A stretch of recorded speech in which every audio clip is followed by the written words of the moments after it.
Pour en discuter avec nous aujourd'hui, nous recevons Christophe Faure, coprésident du Conseil des professionnels de l'hôtellerie, représentant Accor en Polynésie. Christophe, bonjour. Bonjour. Ainsi que Jean-Marie Yontou, à ma gauche, secrétaire général du syndicat Datia et moi, Pico Yorana. Yorana. Alors avec vous, messieurs, nous allons développer deux aspects directement liés au projet de Tahiti Mahana Beach, l'emploi pour les Polynésiens et l'impact économique du projet lié à la stratégie touristique globale du gouvernement. Je vous rappelle que tout au long de l'émission, vous pouvez réagir et poser vos questions en appelant le 40 86 16 00. On remercie au passage notre technicien Thierry Ching. Bon, allons-y messieurs. On va déjà commencer par le début et essayer de connaître les positions de chacun. Première question, elle s'adresse en fait à tous les deux.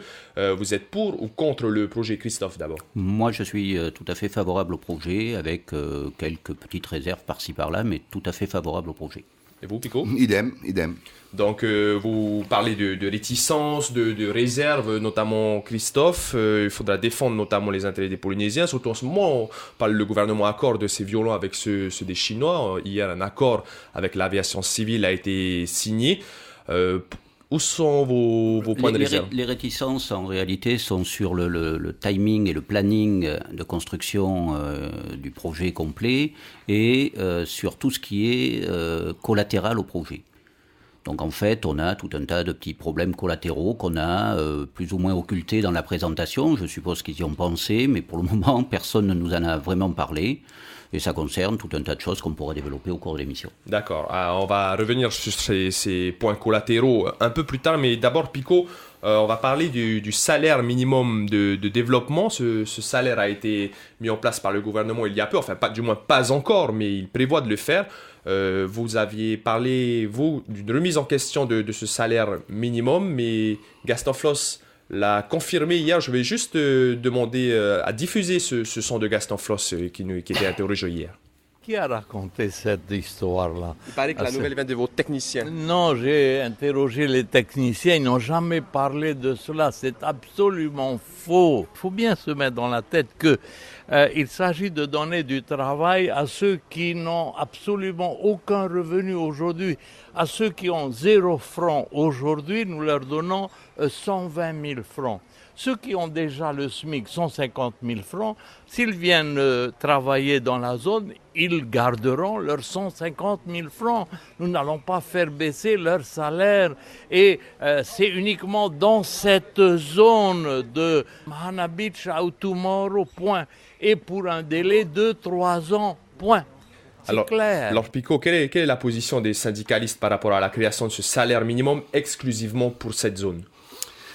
Alors, il faut savoir, il y a deux choses. Je vais d'abord répondre à notre président. Je ne vais pas faire de polémique. Je lui dirai seulement d'aller écouter les enregistrements de la commission sur ce projet-là de la semaine dernière. C'est la commission aménagement. D'aller écouter, et là, il entendra ce qui a été dit dans cette commission. Ça, c'est une chose. Deuxième chose, c'est comme si on revenait dans les années 70 avec ce salaire à 120 000 francs, en augmentant les heures de travail et en baissant le salaire à 120 000 francs, en sachant très bien que le salaire minimum interprofessionnel garanti, il est à 149 000 et 0 et quelques, et tu ne peux pas être en dessous de ce salaire-là. Sauf maintenant, si la justice dit si on peut le faire, eh bien, on va tout modifier. Alors, il faudra modifier les conventions collectives, il faudra modifier le code du travail, il faudra tout modifier. Mais à l'heure actuelle, on ne peut rien faire. Ça crée une scission, vous trouvez, dans l'emploi local? Alors, comme le président il le dit, eh bien, moi, je vais vous lire ce qui a été mis dans le projet d'avis et le projet de loi de pays. Il dit que la fixation d'un salaire minimum de développement à 120 000 francs brut par mois et l'application d'une minoration de 20% sur les autres salaires tels qu'ils sont fixés par les conventions collectives applicables sauf accord d'entreprise contraire, qu'est-ce que ça veut dire ça? Ça veut dire que le nouveau salarié qui vient, il a 120 000, mais celui qui a 150 ou 170 000, un salarié qui travaille actuellement, et que demain, il va aller dans cette zone prioritaire, il y aura une minoration de 20%. Voilà ce que ça veut dire. Sauf accord d'entreprise, mais ce n'est pas toutes les entreprises qui ont un accord. Mais il y a une convention collective qu'il faut respecter. Vous, Christophe, en évoquant tout à l'heure ce salaire minimum, dans le BTP, ça ne vous gêne pas, mais pour l'exploitation hôtelière, c'est un autre problème. Dans le BTP, ça ne me gêne pas. Je ne vais pas me prononcer pour le BTP. C'est leur problème et ils sont assez grands pour se défendre. Nous, on a été très clairs, on a été sollicité au niveau du CESC concernant ce salaire minimum. C'est un rejet catégorique pour ce qui est de l'exploitation hôtelière parce que ça créerait beaucoup plus de problèmes en fait qu'il n'y en a aujourd'hui. Ça créerait une concurrence déloyale entre les hôtels existants qui, je le rappelle, portent l'emploi à bout de bras depuis des années et les nouveaux arrivants. Donc c'est totalement inenvisageable. Alors j'entends dans l'interview du président qu'il parle limité à 3 ans. J'ai beau lire le texte, le relire dans tous les sens et tourner les pages dans tous les sens. Il n'a jamais été borné. C'est peut-être le tort, peut-être qu'ils ont prévu de l'amender dans ce sens et de le borner, ou de le borner au niveau des activités, bâtiments de travaux publics, tel qu'il nous a été présenté au CESC il y a 15 jours maintenant, pour le CPH, pour l'hôtellerie en général, c'est totalement inacceptable. Mais de toute manière, on sait bien qu'au niveau de la durée de ce dispositif, il peut être étendu, il suffit d'un vote à l'Assemblée. Ou... Alors ça, c'est le risque aussi majeur, c'est-à-dire que même si on le borne à 3 ans ou à 5 ans, puisqu'on peut penser que les travaux pourraient durer jusqu'à 5 ans, le risque majeur, c'est que par une pirouette quelconque, au bout des 5 ans, on dise... finalement, on proroge ça et qu'on se retrouve coincé. Donc c'est pour ça que de toute façon, de manière générale, on est contre ce texte. On a même d'ailleurs précisé que s'il était passé en l'état, on l'attaquerait immédiatement. Alors on s'interroge un peu sur l'aspect juridique et la portée de cette mesure. Jean-Marie Antou, vous avez parlé de mesures anticonstitutionnelles au départ lorsque vous avez discuté lors des réunions tripartites avec le gouvernement et les patrons. En quoi cette mesure anticonstitutionnelle et est-ce que vous avez l'impression qu'on revient sur les acquis sociaux? Du moins c'est le début. Si on regarde bien, effectivement, parce qu'à la première réunion, lorsque nous avons été invités avec ceux du bâtiment, nous avons entendu les représentants du bâtiment dire « Nous voudrions aujourd'hui qu'on discute sur le code du travail, qu'on renégocie le code du travail. » Le MEDEF, pareil, la CGPME, pareil. Juste pour ce Mahanabish-là à 120 000 francs, tout le monde maintenant veut reprendre le code du travail. Ça, c'est une chose. Et après, ça sera les conventions collectives, forcément. Il faudra le modifier. Il y a eu des acquis, les syndicats, les salariés avec le patronat, il y a eu des négociations. Il y a eu des négociations qui ont été faciles, il y en a d'autres qui ont été plus dures pour avoir ces acquis. Je ne crois pas qu'il faut revenir derrière juste pour Mahanabish, que ce soit Tahiti ou Orea, juste pour ça, non, c'est pas. Je ne suis pas d'accord. Et nous pensons d'abord aux entreprises qui sont là actuellement, qui demain, je prends Mahanabish de Tahiti, ils vont monter les hôtels et au niveau de l'exploitation, le président il a dit non, il n'y aura pas d'exploitation, le salaire minimum ça sera le SMIC actuel. Faux, parce que ces techniciens aussi ont dit non, dans l'exploitation ça sera à 120 000. Ce qui veut dire c'est dans la durée, mais à côté, il y a les hôtels, il y a des hôtels à côté. Et eux ils sont à 149 000. Ils vont se casser la gueule. Vous pensez que la communication, ça manque de clarté, de cohérence un peu? Je n'ai pas assisté au tripartite, mais bien sûr le CPH était représenté. Au tripartite, les premiers éléments de discussion, c'était un contrat de chantier. Donc tout le monde a été convoqué sur le thème d'un contrat de chantier. Il y a eu une réunion, il y a eu 2 réunions. À la 3e réunion, tout d'un coup, sorti du chapeau, il y a ce SMIC à 120 000 francs. Alors, sur le constat de la présidence, on est tous d'accord, peut-être pas avec les syndicalistes là pour le coup, mais sur le constat de la présidence, on est tous d'accord, le coût du travail en Polynésie est un frein certain à l'investissement et un frein certain à l'investissement hôtelier en particulier. Maintenant, il y a certainement d'autres méthodes que celles que veut et que nous présente le gouvernement pour arriver à quelque chose de cohérent et quelque chose d'acceptable aussi bien par le patronat et l'hôtellerie que par les partenaires sociaux. Pico, le CESC a rendu un avis défavorable par rapport à cette mesure de salaire minimum de développement, mais pour des raisons différentes. Les patrons sont pour une extension, les syndicalistes sont contre, tout simplement. Est-ce que vous pouvez nous dire ce qui est ressorti des discussions? Ah non, je ne vais pas parler pour le patronat, je vais laisser peut-être M. Faure, mais au niveau des salariés, on est pour, effectivement, le contrat de chantier, Nous, on a fait des propositions, on a remis des propositions au gouvernement, à M. Floss, disons par exemple que sur les 39 heures de travail, s'il veut à tout prix mettre 120 000 francs, ok, ça sera 30 heures, 120 000, on fait le calcul sur le SMIC actuel, 30 heures, 120 000, et après les 9 autres heures de la semaine, ben, on fera de la formation qui sera payée, étant donné, par le centre de formation. Il n'a pas voulu. Il n'a pas voulu. Le MEDEF aussi a fait d'autres propositions, CGPME. Bon, on n'a pas retenu nos propositions. Bon, maintenant, aujourd'hui, nous, on dit, c'est pas pour ceux qui viennent actuellement. C'est pas pour les 120 000 qu'on est en train de se battre. Nous, on est en train de se battre à ce que ceux qui sont actuellement en place, qui sont au SMIC actuel, demain, ne descendent pas au-dessous du SMIC. Hein, n'est-ce pas? Ça, c'est une chose. Et nous voulons que la réglementation du travail soit respectée, hein, et que le gouvernement ne fasse pas n'importe quoi. Maintenant, si demain, le juge du travail dit que c'est faisable à 120 000 pour les nouveaux dans cette zone bien précise, eh ben, si le tribunal tranche, ben, la loi, on doit le respecter. C'est tout ce que j'ai dit. Christophe, vous êtes favorable donc à ce projet de Tahiti Mahana Beach. Vous pensez que créer une grande zone touristique aiderait à relancer le tourisme, et vous avez parlé de rester vigilant. Est-ce que vous pouvez nous en dire plus? Alors oui, créer une zone touristique de l'ampleur du Mahana Beach peut servir, je reprendrai un mot qui a été pris hier au CESC également, d'étincelle pour faire démarrer le tourisme, plutôt pour le faire redémarrer. Il faut quand même voir qu'on a perdu énormément de touristes sur l'île de Tahiti depuis 2006. On était par exemple à 227 000 chambres louées en 2006 sur l'île de Tahiti. On va faire cette année 145 000 chambres, c'est-à-dire en gros 36% de baisse. Donc pour faire redémarrer le tourisme, effectivement, la création d'une zone touristique de type Mahana Beach me paraît essentielle, importante. Aujourd'hui, on sait que l'économie de la Polynésie, qui pour le moment repose essentiellement sur les transferts avec la métropole, c'est quelque chose qui s'essouffle. L'État français a plus d'argent, etc., etc. Donc il faut bien trouver des ressources propres au pays.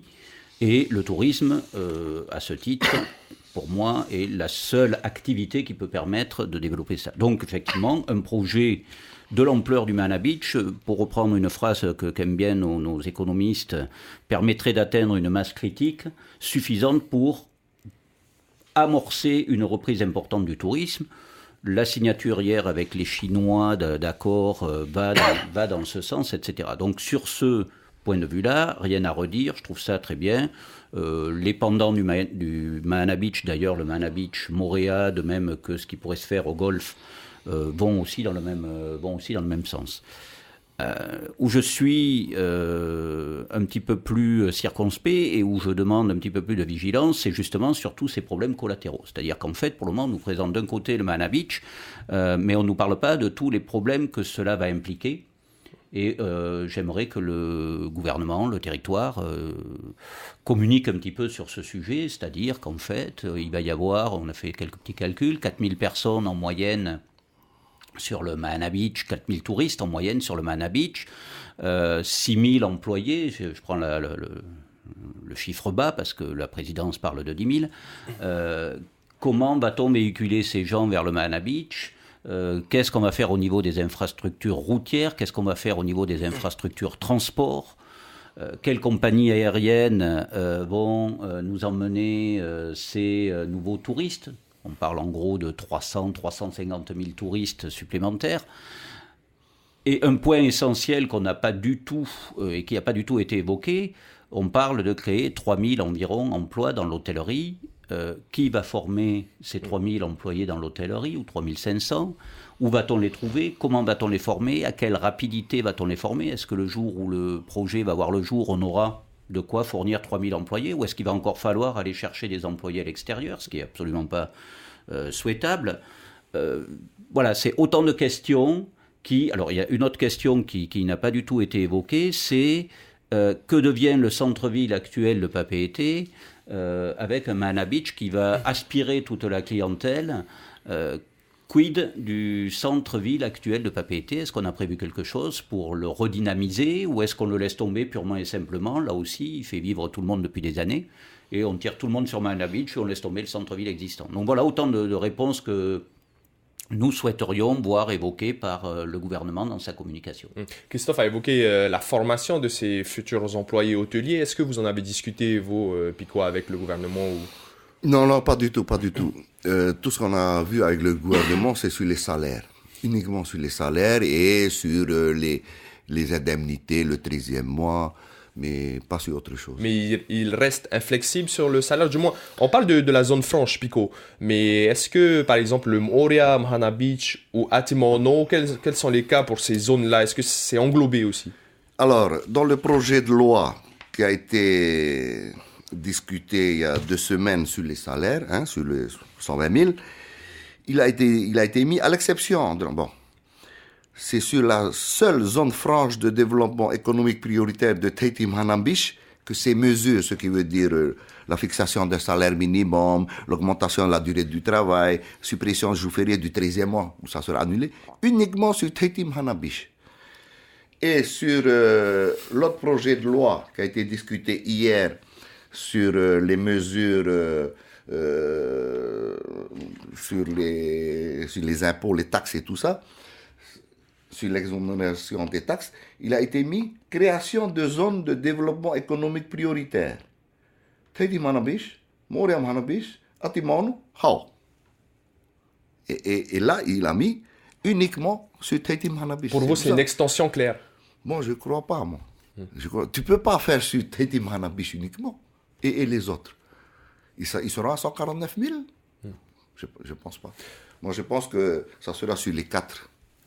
En parallèle de ces mesures salariales, il y a également eu des mesures d'allègement fiscal, notamment pour les importations de matériaux, pour des fiscalisations au niveau de douane. Est-ce que vous, ça vous profitera au niveau des hôtels déjà en place ou... Le texte tel qu'il est à l'heure actuelle ne nous profitera pas, mais il y a un autre texte qui est la continuité de ce qui existe aujourd'hui, c'est-à-dire une détaxe hôtelière pour les hôtels qui sont classés, qui est peut-être insuffisante. On avait discuté avec la vice-présidence à l'époque de relever les taux, puisqu'aujourd'hui on a droit à détaxer à hauteur de 150 000 francs par clé.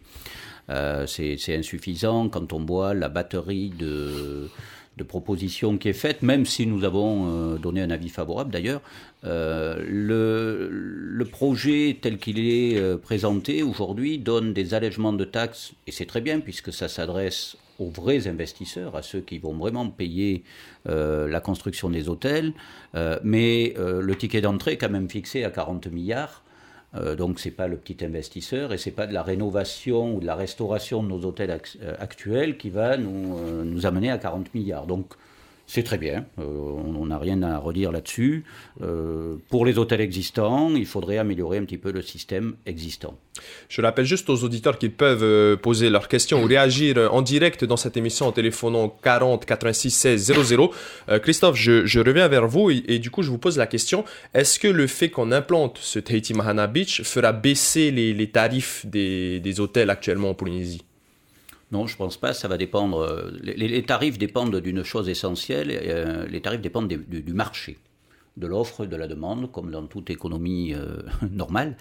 Donc, si le Tahiti Mahana Beach, ainsi que tous les corollaires, là, c'est-à-dire Golfe, Moorea, etc., arrive à un taux d'occupation normal. Alors là, on va reparler aussi du taux d'occupation par rapport aux chiffres qui ont été annoncés, mais si on arrive à un taux d'occupation normal, il n'y a aucune raison que les tarifs soient tirés vers le bas. Ça peut même être le contraire si on arrive à des taux d'occupation intéressants et si on arrive à remplir correctement, pour moi, ce qui est la pierre angulaire du projet, à savoir le Palais des Congrès.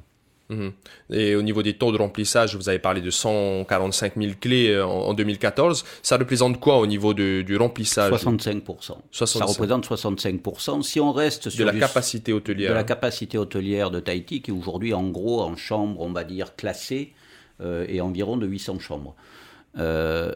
Si on reste sur un taux de 65% sur la globalité des projets, il n'y a aucune raison que les prix soient tirés vers le bas. Alors ils le seront peut-être pendant quelques périodes de l'année, les périodes les plus, on va dire, les plus vides, mais il suffit qu'il y ait un congrès sur un palais des congrès, on parle d'un palais des congrès quand même de 5000 places, il suffit qu'il y ait un congrès, je ne sais pas moi, des maires de je ne sais où, ou de je ne sais quelle nationalité, s'ils débarquent demain matin 5000 personnes en congrès à Tahiti, il va bien falloir les loger, et les prix remonteront d'eux-mêmes. On arrivera sur des prix qui bougeront à la journée, un petit peu comme c'est le cas déjà dans des grandes métropoles. On aura des prix en fonction, tu téléphoneras le lundi, tu auras un prix, le mardi, tu auras le prix différent, etc. Les revenus managers de nos sociétés savent très bien faire ce genre de choses.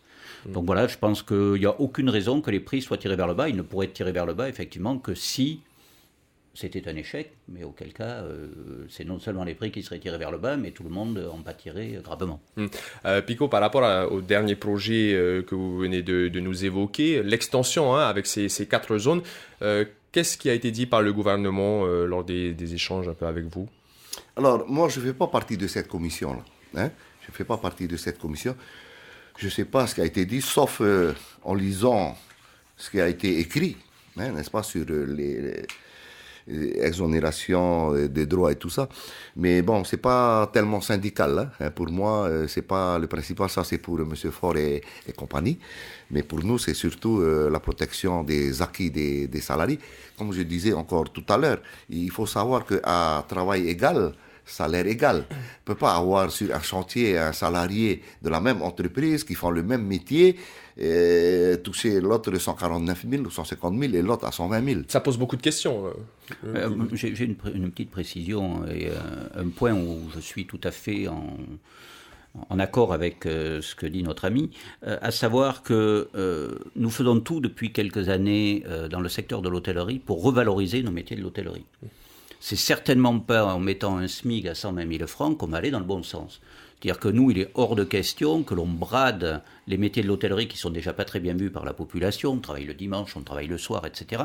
Donc il est hors de question de brader le métier de l'hôtellerie en le dégradant à 120 000 francs avec un SMIC, entre parenthèses, au rabais. Donc là, on va tout à fait dans le sens des syndicalistes, puisque nous, il n'est même pas question d'envisager brader les salaires dans l'hôtellerie. En plus, si c'est exclusivement dans cette zone, ça ferait une concurrence déloyale. C'est un autre débat, mais vous... C'est un autre débat auquel nous avons participé largement. On ne peut pas accepter... Et qui accepterait? Alors il accepterait peut-être dans un premier temps, je retiens bien ce qu'a dit le président du pays, à savoir il faut donner du travail à ceux qui n'en ont pas. On est bien d'accord, il faut donner du travail à ceux qui n'en ont pas. Mais une fois que la personne va avoir du travail et va rentrer dans ce circuit-là, au bout de 6 mois...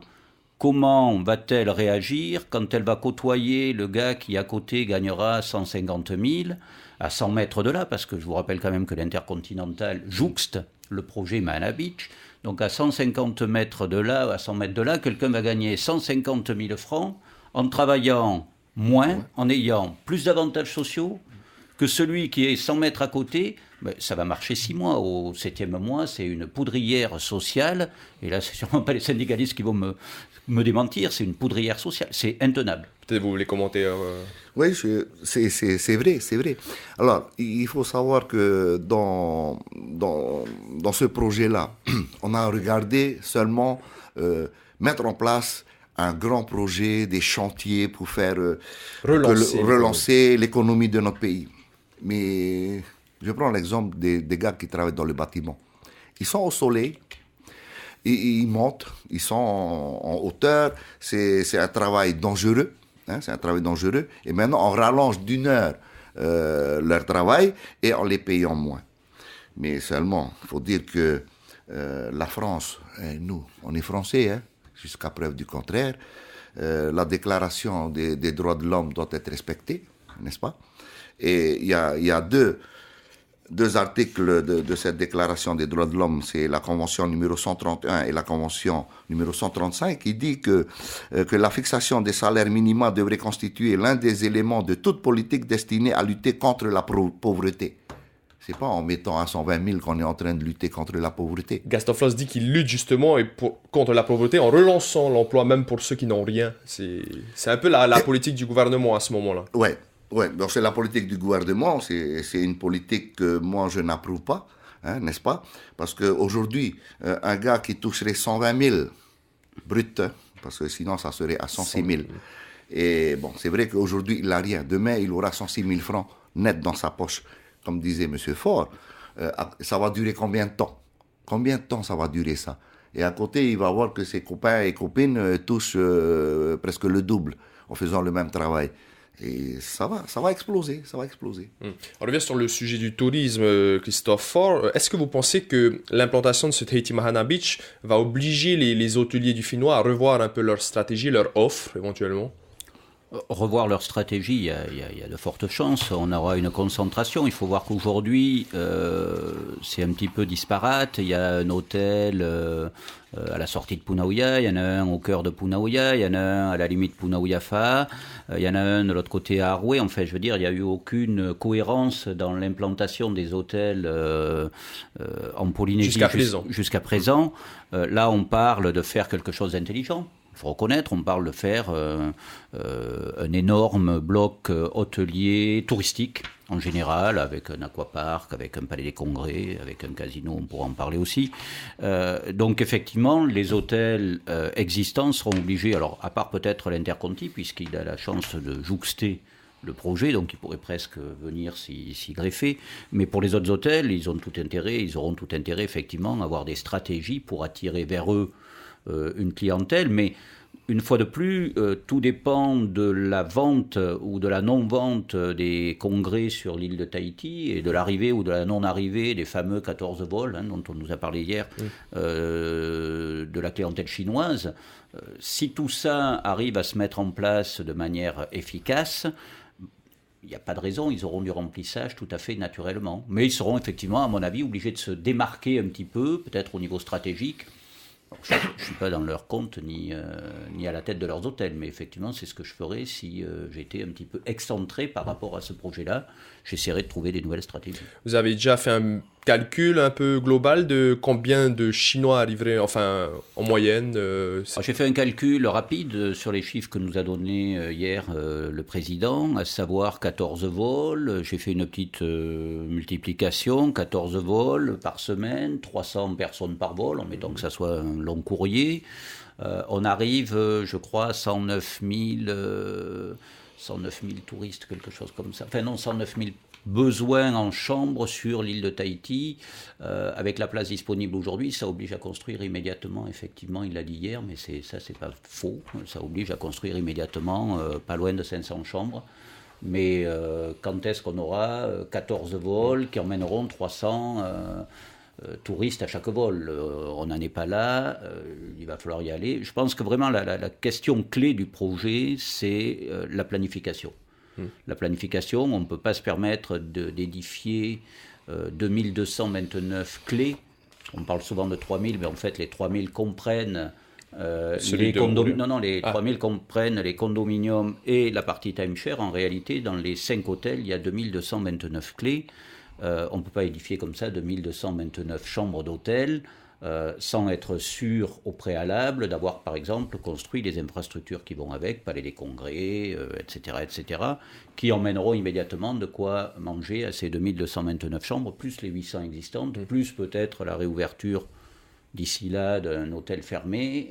Donc on arriverait à un total de 3200 chambres avant l'ouverture au golf. Là, on parle encore d'un autre chiffre. Donc, je pense qu'il faut être clair. Il faut que ça soit fait de manière cohérente, avec des ouvertures programmées. On ne peut pas tout ouvrir d'un coup et on ne peut pas tout ouvrir avant d'avoir, par exemple, ouvert le Palais des Congrès. Je crois qu'on a un auditeur en ligne qui voudrait poser une question, monsieur ou madame, je ne sais pas, on vous écoute. Bonjour. Bonjour, ici Carlos Quintos. Je voudrais poser une question au syndicaliste, là. Comment s'appelle-t-il déjà? Jean-Marie Yantou. Jean-Marie Yantou, oui. On vous écoute. Alors, bonjour Jean-Marie, Yorana, ouais. Yorana Quintos. Mais toi et moi qui connaissons Floss depuis notre plus tendre enfance, ce qui nous ramène à des années en arrière, tu crois pas que il serait temps aujourd'hui de prévoir au centre du futur Mahana Beach une statue pour Floss et de demander son classement au patrimoine de l'humanité à l'UNESCO. C'est pas une question sérieuse, Carlos? C'est une question sérieuse. Floss mérite d'être classé au patrimoine de l'UNESCO quand même. C'est une autre chose. Non, mais je voudrais avoir la réponse de Yonto. Pico, vous pensez que Gaston est un grand monsieur à qui on doit vraiment le redressement un peu de la situation? S'il faut répondre, il n'y a pas que Gaston, hein. Il y a aussi Francis Sanfort, il y a John Teriki, il y a toutes ces personnes qui ont droit à leur statut. Peut-être pas au Mahana Beach, mais à côté Powana. Hein. Patrimoine de l'UNESCO, c'est important. Mais ceci étant dit, tu as parfaitement raison de dire qu'en faisant des différences de traitement salariaux, comme le voudrait Floss, soit effectivement faire exploser la société locale. Hein. Tu as parfaitement raison. Merci Carlos pour votre réaction. On va juste revenir sur le débat. Pensez à l'UNESCO. Ce sera à la présidence de faire cette demande auprès de l'UNESCO. Un dossier, ça met des années à aboutir. Mais juste pour revenir un peu au débat, Christophe, est-ce que vous, le Conseil des professionnels de l'hôtellerie, des professionnels de l'hôtellerie a été consulté dans la réflexion de ce projet Tahiti Mahana Beach? Pas du tout.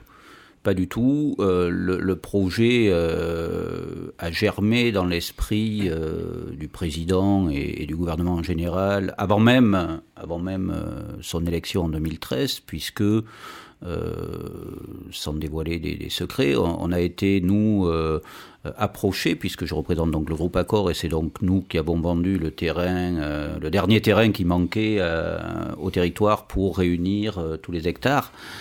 Donc ce terrain a été vendu très rapidement après l'arrivée de M. Floss ou le retour de M. Floss à la présidence, et il avait déjà son idée derrière la tête. Alors après, est-ce que l'on a été questionné? Qu'est-ce qu'on aurait pu emmener de plus? Chacun défend son précaré. Je pense qu'on aurait, quand je dis qu'il faut être très prudent sur la mise en place du projet et sur la planification de la construction, là je me fais l'écho du CPH, c'est-à-dire que le CPH est favorable à cette édification, mais voilà, il ne veut pas qu'on amène tout d'un coup 2000 chambres comme ça, et que les choses ne soient pas faites dans le bon sens, et que finalement on se retrouve avec 2000 chambres supplémentaires en concurrence avec les chambres existantes qui ne sont qu'à 65% de remplissage aujourd'hui. Donc il faut vraiment, je reviens dessus avec insistance, mais il faut vraiment que ça soit fait de manière cohérente et avec une planification bien réfléchie. On n'en est pas encore là, mais est-ce que vous espérez être associé à l'exploitation de ce projet ? Alors là, on en est très loin. Il faut savoir qu'effectivement, dans les sociétés qui avaient été mises en concurrence pour la construction du complexe, il y a des sociétés pour lesquelles le groupe Accor gère déjà des hôtels à travers le monde. Là, on est vraiment très loin de ça aujourd'hui, parce que aujourd'hui, moi, je pense que ce qui manque encore pour le moment au projet, c'est les investisseurs. Hein. On en parle peu. Le président communique du bout des lèvres sur le sujet. Il sera temps de se poser la question quand il y aura vraiment des investisseurs qui seront là, et suivant les investisseurs, peut-être qu'ils nous solliciteront, peut-être qu'ils ne nous solliciteront pas. Il y a plein de sociétés qui font de la gestion hôtelière. On parle de discussion avec le groupe Hainan qui souhaiterait racheter un hôtel de la place. Est-ce que c'est fondé ? Aucune idée. On en a entendu parler, nous aussi, mais ça plus... vous inquiète qu'ils veulent racheter pour exploiter ? Non, pas du tout. Pratiquement tous les hôtels de la place aujourd'hui sont à vendre, donc ça ne nous inquiète pas plus que cela. Ça serait purement un changement de propriétaire. Le groupe Hainan, le groupe Accor le connaît très bien aussi, pour avoir là également des hôtels du groupe Hainan en gestion. Il n'y a aucun souci, tous les investisseurs sont les bienvenus. Faudra juste être vigilant sur ce qu'on fait de ce projet et dans quel délai on le réalise. Pico, on se rappelle de la fermeture de l'hôtel Hilton à Fa'a, et puis plus récemment donc l'ancien Sofitel Maeva Beach. Ça avait entraîné des mouvements sociaux, vous étiez là aussi. Qu'est-ce que vous pensez de la stratégie de fermer ces anciens hôtels, et désormais on fait un grand complexe où tout sera centralisé, alors qu'à côté il y a quelques années on a fermé des hôtels? C'est la relance là qui parle? Qu'est-ce que vous en pensez, vous? Alors, il faut savoir que si ces hôtels-là ont fermé, c'est que après 2008, il y a eu vraiment des problèmes mondiaux, ce sont des problèmes mondiaux, et c'est arrivé chez nous. Et que, effectivement, je prends Hilton, Sheraton, Sheraton, c'est pas Hilton. Il y a eu des discussions avec M. Van, et on a vu qu'effectivement, il perdait de l'argent. Il ne pouvait pas continuer, n'est-ce pas? Bon, peut-être il y a une reprise bientôt, tant mieux. Les départs ont été bien négociés. On a bien négocié les départs. Il faut savoir que les gens sont partis avec quelque chose, avec un bon pécule. On ne les a pas laissés au bord de la route. Mais seulement, le problème, c'est que demain, les hôtels qui seront dans ce complexe de Tahiti Mahana Beach, comme disait M. Faure, si jamais on n'arrivait pas à les remplir, c'est bien beau de dire Hainan, il va venir avec 14 rotations par semaine et ceci, cela. Mais s'il vient avec 40 Chinois et non pas 400, ça va poser des problèmes. Aussi bien pour les sociétés qui sont là que pour les salariés. Alors, est-ce que c'est pas quelque chose qui a été fait rapidement? Est-ce qu'il ne fallait pas bien réfléchir, comme avec les syndicats et le patronat, bien discuter? Nous, on n'a eu que 4 réunions et voilà, c'est parti. Et demain, moi je pense que demain, ça va poser beaucoup de problèmes au niveau de ces entreprises-là, espérons que ça ne va pas péter, quoi. Christophe, vous disiez que s'orienter exclusivement sur la clientèle chinoise serait une erreur. Est-ce que là, à quoi vous pensez, par exemple, en termes de potentiel marché? Alors aujourd'hui, la Polynésie a choisi depuis des années maintenant une cible bien particulière. On est spécialisé dans les honeymooners. Donc en gros, à cette époque de l'année, ça représente plus de 50% de la clientèle. Avec le premier marché émetteur qui est les États-Unis, le deuxième marché émetteur qui doit être la France et le troisième marché émetteur qui doit être l'Italie. Les voyages romantiques, quoi. Les voyages romantiques, mais principalement l'honeymoon, le wedding anniversary un petit peu, mais enfin c'est surtout de l'honeymoon. Faire venir des Chinois et faire venir des Chinois en masse, très bien. Aujourd'hui, tous les pays du monde rêvent d'avoir quelques clients. Ils vont être plus de 100 millions à voyager sur 2014. Tout le monde veut une part du gâteau et ça me paraît assez légitime. Travailler avec une clientèle avec une monoclientèle, c'est-à-dire travailler uniquement avec des Chinois, ça c'est particulièrement risqué parce qu'imaginons que demain... Pico parlait en 2008 la crise et en 2009. Imaginons que demain la Chine, qui n'est pas à l'abri, se retrouve en crise. Si on a une monoclientèle chinoise, tout le monde part en fumée. Donc c'est dangereux toujours de travailler avec une monoclientèle. Alors, les Chinois, oui, bienvenue, et il va falloir renforcer toutes nos positions sur les marchés émetteurs existants, que ce soit les États-Unis, la France, bien sûr, l'Europe, le Brésil qui se développe, l'Inde, pourquoi pas. Enfin, je veux dire, voilà, on ne peut pas miser tout sur un seul marché, ça serait excessivement risqué pour le tourisme. Aujourd'hui, quels sont les marchés exploités par la Polynésie ? Les marchés exploités par la Polynésie sont les marchés que je viens d'énumérer, à savoir le marché de proximité numéro 1, les États-Unis, bien sûr. Le marché français, parce qu'il y a une clientèle affinitaire qui vient en Polynésie, soit pour voir la famille, puis le problème de la langue, etc. Et il y a le reste du marché européen, qui souffre d'ailleurs énormément. On a beaucoup moins d'Italiens aujourd'hui qu'il y a 2-3 ans. Donc en fait, c'est tous ces marchés-là qu'il faudra renforcer. Et surtout, je reviens dessus, un marché bien spécifique qui est le marché des congressistes. Et là, je pense que c'est une vraie bonne idée, le Palais des Congrès, et qu'il faudra vraiment qu'il y ait à sa tête quelqu'un d'absolument dynamique pour aller chercher cette clientèle vraiment très spécifique, qui se déplace souvent toute seule. Par contre, ce n'est pas une clientèle qui vient en couple, mais qui... un congrès de 2 jours, c'est 4 jours, c'est 4 nuitées sur Tahiti. C'est-à-dire, c'est une nuitée la veille, on arrive avant le congrès, on a 2 jours de congrès, on repart le lendemain, c'est déjà 4 nuitées. Le gars, s'il est venu avec, ou la dame, si elle est venue avec son mari ou même sans, elle va peut-être en profiter pour aller voir à quoi ressemble Bora Bora, etc. Donc tout ça, c'est positif. Cette clientèle bien spécifique, et là, c'est tout marché confondu, du congressiste ou de la convention, est une clientèle qui, pour moi... peut aider à la réussite du projet Mahana Beach. Pico, pour revenir juste à l'emploi local, ça fait plusieurs années que vous réclamez une réforme du Code du travail. Là, apparemment, c'est un peu le début d'une réforme. On peut considérer ça comme ça. Du moins, c'est la manière de faire du gouvernement, là, on a l'impression. Non, au niveau des syndicats, il n'y a aucun syndicat qui a demandé la réforme du Code du travail. Par contre, les syndicats demandent à réformer les conventions collectives, à revoir toutes les conventions collectives. Là, on a commencé sur le bâtiment, peut-être demain, ça sera sur l'hôtellerie. Oui, mais pas sur le Code du travail. Je voudrais revenir sur le salaire minimum, Mahanabish. Là, on dit 120 000. 120 000 pour tout le monde, ce qui veut dire même le conducteur de travaux, le chef d'équipe, on ne sait rien. Ça manque de clarté. On ne sait pas. Et qui va travailler? Est-ce que l'électricien diplômé, lorsqu'il va venir, il va accepter de travailler à 120 000? On ne peut pas prendre n'importe qui pour aller installer l'électricité dans ce genre de bâtiment, toi. Et nous, on ne sait pas. On parle que du SMIC, le reste, on ne sait pas. Le point commun que nos deux invités, en tout cas, ont sur le plateau, on parle de globalité, de stratégie touristique globale, et vous, un peu de stratégie pour l'emploi, mais globale, là, étant donné qu'on parle d'extension, etc. Sur les deux points différents, peut-être, étant donné que l'émission touche bientôt à sa fin, vous avez des derniers mots à dire. Peut-être on va donner d'abord la parole à Jean-Marie. Je dirais à M. Faure, merci. Merci d'être venu. Et je lui dirais de préparer l'augmentation du SMIC au 1er septembre, parce que l'indice du coût de la vie a augmenté, comme le Code du travail le précise bien, de plus de 2%. Et ça, le pays doit, au 1er septembre, mettre en place l'arrêté, disons, l'augmentation du SMIC. Voilà. Et vous, Christophe, par rapport à la globalité de la stratégie touristique, un mot peut-être?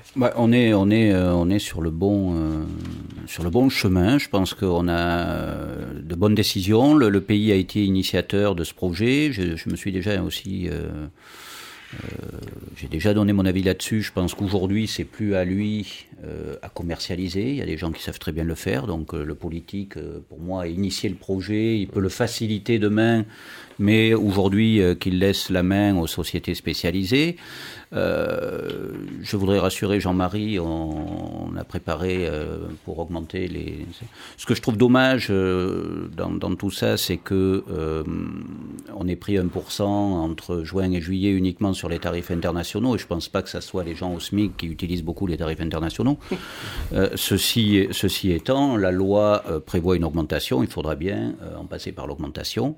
D'ailleurs, je n'ai pas fait le calcul, je ne sais pas si tu as regardé, mais je pense que ça va encore écraser dans l'hôtellerie une catégorie, un niveau au-dessus. Donc on va avoir bientôt, et ça c'est totalement démotivant pour nous et pour les équipes, c'est-à-dire qu'avec ce SMIC qui augmente de manière automatique, on va être à 152 000, voilà. Les 7 premières catégories dans l'hôtellerie, sur les 14 qu'il y a, les 7 premières catégories seront au SMIC. Parce qu'on ne revalorise pas derrière, parce que sinon on plonge tous. Donc à l'heure actuelle, avec la situation économique, les 7 premières catégories vont se retrouver tout au SMIC. Donc le gars qui vient de rentrer, qui a 1 mois d'ancienneté, etc., va se retrouver avec le même salaire que celui qui sera en catégorie 3-3, je crois aujourd'hui, ou 4-1 même peut-être. Non, peut-être pas 4-1, mais 3-3. Va se retrouver au même salaire, ce qui est totalement démotivant pour l'employé. Il est là depuis 5-6 ans, il parle anglais couramment, il est à la réception, il va toucher la même chose que le mec qui vient de rentrer, qui est plongeur. Je trouve ça un petit peu limite et démotivant. Ce sera le mot de la fin. Merci en tout cas à Christophe Faure, coprésident du Conseil des professionnels de l'hôtellerie et représentant Accor. Merci d'avoir accepté notre invitation. Merci pour votre invitation. Et Jean-Marie Yontou, secrétaire général d'Atia Imoua. Merci beaucoup d'avoir répondu favorablement à notre invitation. Je vous rappelle que cette émission sera rediffusée ce dimanche à partir de 12h15, juste après le journal en français de la mi-journée. Elle est également enregistrée pour être diffusée en replay sur notre site internet. On remercie au passage Thierry Ching, notre technicien, qui s'est occupé de tout ce qu'il y avait en backstage. Quant à moi, je vous dis à vendredi prochain pour une autre émission Midi Mag et je vous souhaite une très bonne après-midi.